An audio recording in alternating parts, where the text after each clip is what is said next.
السلام عليكم ورحمة الله وبركاته.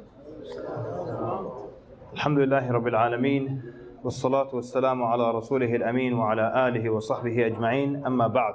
So I heard the Sheikh today, and he was saying that he knows a woman who is alive today, and when Ramadan comes, she finishes the recitation every single day, once a day. Of Ramadan enter, she finishes 1.5. So she'll finish the whole Quran once, and then she'll do another half, meaning another 15 juz of the Quran.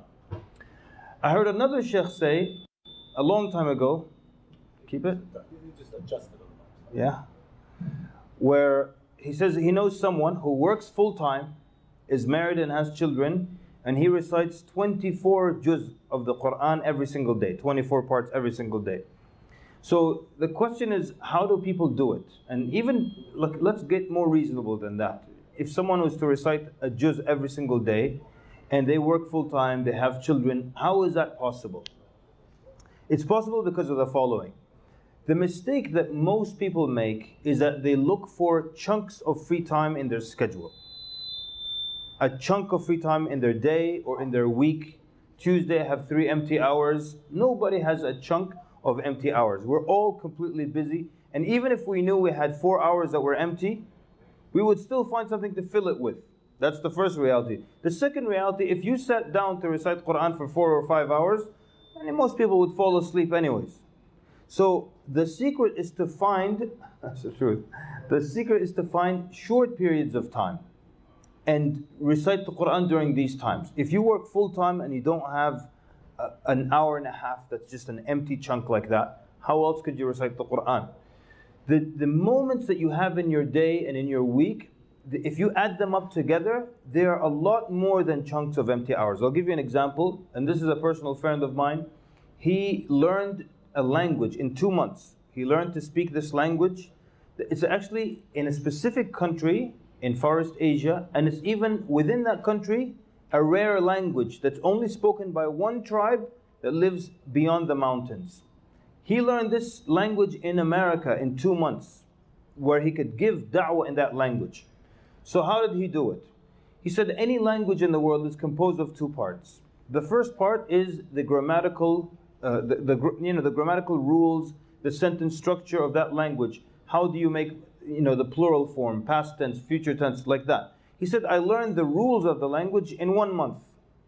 And then in the second month, the second part of any language would be vocabulary words. You need to learn a lot of words so you can know how to say pillar, microphone, light, door, window.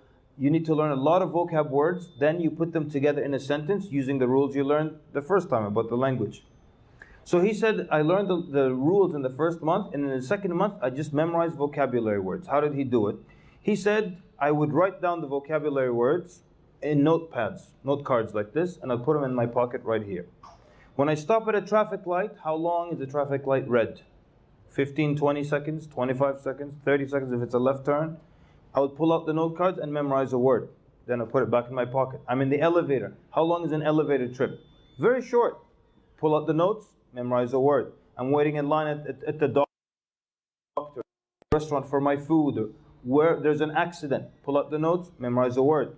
So he took advantage of these short seconds throughout the day, and they amounted to hours upon hours throughout the week. He never looked for chunks of empty time. No one has chunks of empty time. Just using these moments. There are people who go to school full time, go to work full time, and on top of that they're memorizing Quran and they're doing martial arts and doing all that, and they finish a book every single week. A regular book. They get a book and they finish it every single week. How do they do that? Where do they find time? They take advantage of these short moments. I personally know someone who memorized the entire Quran, not in the car and in the masjid, completely inside the car. Traffic is bad, and that fits the bill here in New York. A lot of times you're stopped in traffic. So he would make a photocopy of the Quran, of the page, and he would clip it to his dashboard. There's an accident, he recites a verse, he keeps reciting it, memorizes, moves to the next verse. There's a traffic jam, goes to the next verse. And he memorized the whole Quran inside his vehicle. Why? Because he took advantage of the short moments, not looking for chunks of time. So every one of us now, for sure, we have moments throughout our day when we could quickly open up our Quran on our smartphone or whatever it is and just read a few lines. SubhanAllah, so many things. There's even an app that every time you open your phone, it gives you one verse to read. Every time, one verse. And then but in a short while, you finish the whole Quran, just reading it every time you open your phone, one verse. But going back to how we can utilize our time in Ramadan and recite the Quran. Let's say the average person can recite a juz in 30 minutes, which is reasonable, 30 minutes. And some people can do it faster than that. So can you find 7 minutes, in the early part of the day, another 7 minutes in the middle of the day, another 8 minutes here, another 8 minutes there? You can finish a juz easily without it taking a huge chunk of your time. Just throughout breaks, while you're waiting for things, just within your day, taking advantage of these moments. So everybody, your schedule and see where you can fit these moments. Just 5 minutes here, 6 minutes there. And what's going to happen is the shaitan will come to you and say, yes, but if you recite for 5, 6 minutes here, 7 minutes there, it's not like when you sit down and you focus. This is shaitan, right? So then he's going to of 6 minutes versus 0 minutes. Because I don't have the same khushu', I might as well not do it. What is better then? To recite a juz of the Quran with little khushu' or no juz, no khushu'? So go for the second option then. So everybody look at your schedule tomorrow and see where you can start, even from the morning. And if you take the bus or the train, that's perfect. You could probably finish half the Quran if you take the train or whatever. So that's one. The second thing I want to quickly say, and the Imam's not here, he said take your time, so bear with me. The second thing about the Quran is that it's a book of guidance, right? And even the verses of the Quran that we recite, شهر رمضان الذي أنزل فيه القرآن, the month of Ramadan, where the Quran was sent down, هدى للناس, as a guidance. So we have come to the point where we belittled all the guidance in the Quran. A few weeks ago, after Jum'ah prayer, some young men approached me and they said they have a young man with them who wants to commit suicide. And why does he want to commit suicide? Because he started reading about some philosophy, and the philosopher said that all of life is nothing and death is nothing. So if you kill yourself, it's the same as nothing. Kalam fadi kida, some nonsense. So he said, I'm not interested in speaking to a sheikh, because the sheikh will tell me, read the Quran. The sheikh will tell me, just read the Quran. See, the way we belittle the wisdom of Allah Azza wa Jalla and the way we belittle what's in the Quran. Just, Allah, sheikh will tell me, read the Quran, as if there's nothing really in the Quran. And just as a da'wah point, I told him, yes, you have to read the Quran. So sometimes people want to kill your answer before you give it. This is a true story. In a masjid in California, there's this guy, and he was afflicted with a bunch of calamities in his life.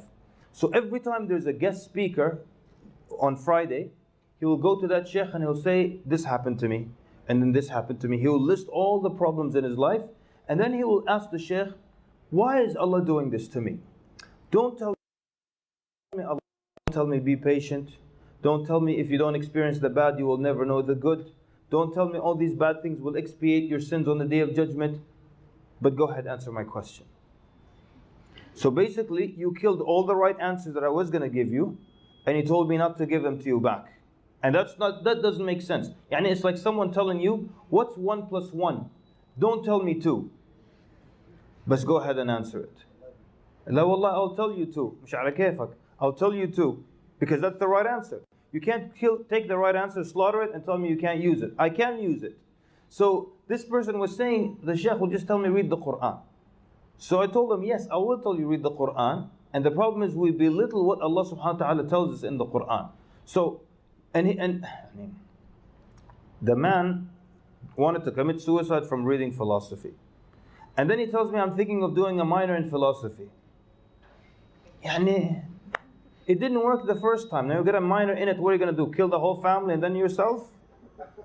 The philosophers, and I know I'm switching topics a little here, but the philosophers, they became confused, and they had to go sit in a room for a couple of days to decide if they're alive or not, and how do they know they exist. They have these problems because they don't have the Quran. We have the Quran. So your confusion is not my confusion. So many young people think they have to go through the same struggle as these philosophers did to find out the purpose of life. You were born with the Quran in front of your face. You have the answer in front of you. So the problem is that we don't look at the Quran as a place of solutions. So we've got one of two scenarios. One, we just read it and it's just the words and it's just singing along. Or two, appreciate the first part and also appreciate what is in it, because Allah subhanahu wa ta'ala first and foremost sent it as a book of guidance. And that's the whole point behind the Quran. So in this month we're going to try to make some time to recite the Quran, the words of it, because it's the month of the Quran. And the scholars say, what a shame if you cannot finish reciting the Quran just once during the month. What a shame that would be.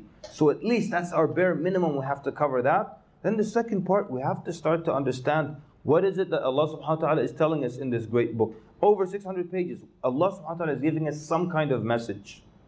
And in this message will be answers to everything. Comfort for our personal problems, whatever situation we're going through. But the problem is, many people belittle the message of the Quran. And they're reading novels and they're reading books. And we spend so much time on our phones, just videos. Funny videos. Cat falling into the water. مش عارف, dog cooks مش عارف ايش. بس كده. Whole day. Well, sometimes you think, look at all the power that's in your smartphone now. There's more power in your smartphone, in your hand, than all the computers put together to land a man on the moon in the old days. And what are we doing with it? The food comes, yalla, stop. Take a picture of my lunch, a picture of my dinner, and phone is just stacked with pictures. هتشبعك دي يوم من الأيام يعني. One day you're going to be hungry, you're going to open the phone and look at the pictures. Alhamdulillah, I'm full now. You won't benefit from it. But we're not using it. Or just to have pictures of videos of cats falling and videos of jokes and videos. But we could take that same time in these little clips and just recite a little bit of Quran. And then by the end of the day, you'll be surprised at how much you finished.